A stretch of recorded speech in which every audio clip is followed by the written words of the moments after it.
विश्वामित्र का पूर्व चरित्र की कथा। राम से मिथिला के राजपुरोहित शतानंद जी विशेष रूप से प्रभावित हुए। शतानंद जी ने कहा, हे राम, आप बड़े सौभाग्यशाली हैं कि आपको विश्वामित्र जी गुरु के रूप में प्राप्त हुए हैं। वे बड़े ही प्रतापी और तेजस्वी महापुरुष हैं। ब्राह्मणत्व की प्राप्ति के पूर्व ऋषि विश्वामित्र बड़े पराक्रमी और प्रजावत्सल नरेश थे। प्रजापति के पुत्र कुश, कुश के पुत्र कुशनाभ और कुशनाभ के पुत्र राजा गाधी थे। ये सभी शूरवीर, पराक्रमी और धर्मपरायण थे।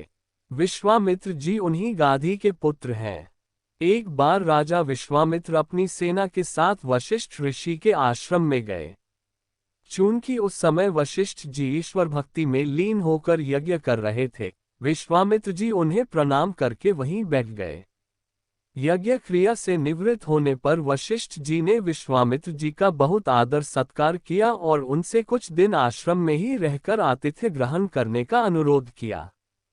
इस पर यह सोचकर कि मेरे साथ विशाल सेना है और सेना सहित मेरा आतिथ्य करने में वशिष्ठ जी को कष्ट होगा, विश्वामित्र जी ने नम्रता पूर्वक विदा होने की अनुमति मांगी। किंतु वशिष्ठ जी के अत्यधिक अनुरोध करने पर थोड़े दिनों के लिए राजा विश्वामित्र को उनका आतिथ्य स्वीकार करने के लिए विवश होना पड़ा।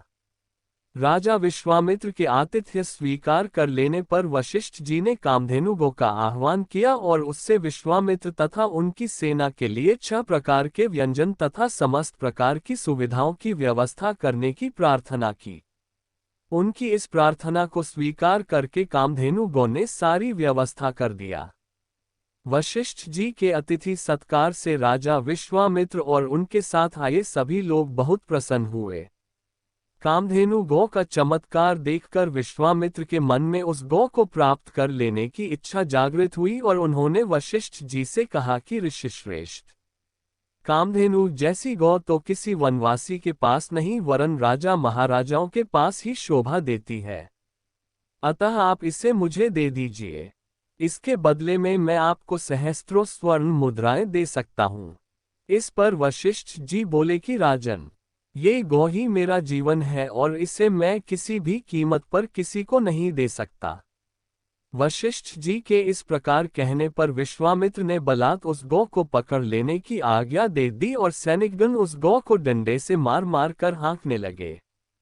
कामधेनु गौ ने क्रोधित होकर अपना बंधन छुड़ा लिया और वशिष्ठ जी के पास आकर विलाप करने लगी। वशिष्ठ जी बोले कि हे कामधेनु, मैं इस राजा को शाप भी नहीं दे सकता क्योंकि यह राजा मेरा अतिथि है और इसके पास विशाल सेना होने के कारण इससे युद्ध में भी विजय प्राप्त नहीं कर सकता। मैं अत्यंत विवश हूँ।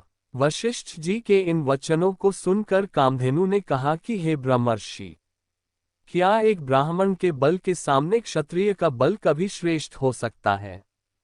आप मुझे आज्ञा दीजिए, मैं एक क्षण में इस क्षत्रिय राजा को उसकी विशाल सेना सहित नष्ट कर दूंगी। कोई अन्य उपाय न देखकर वशिष्ठ जी ने कामधेनु को अनुमति दे दी।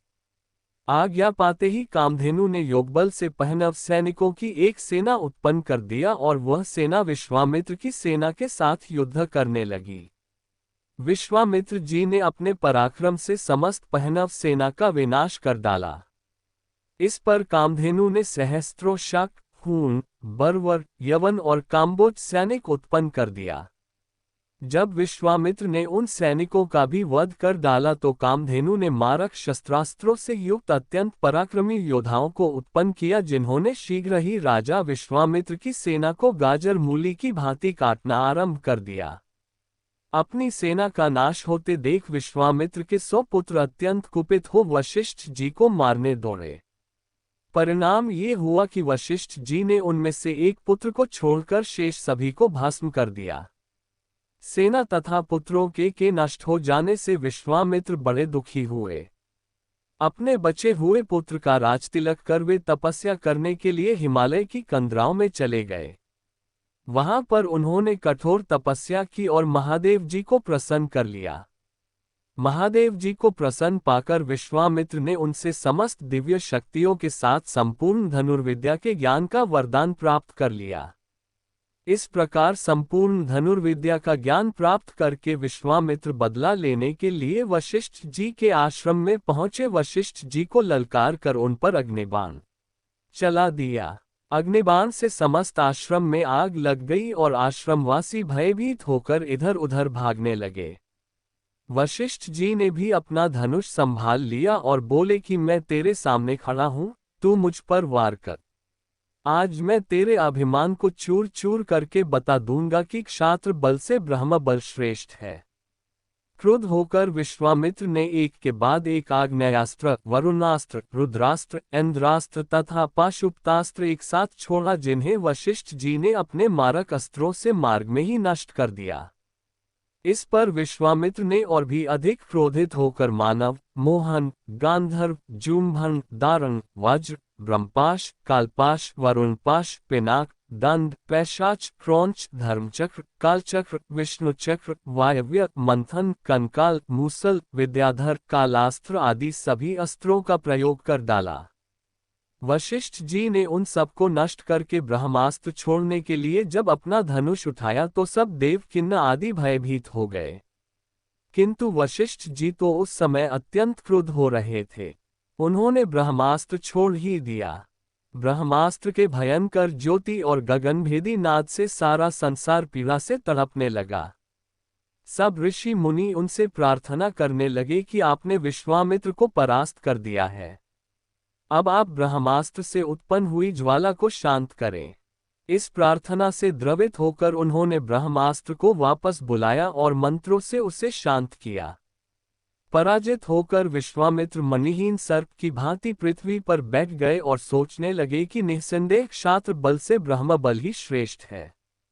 अब मैं तपस्या करके ब्राह्मण की पदवी और उसका तेज प्राप्त करूंगा।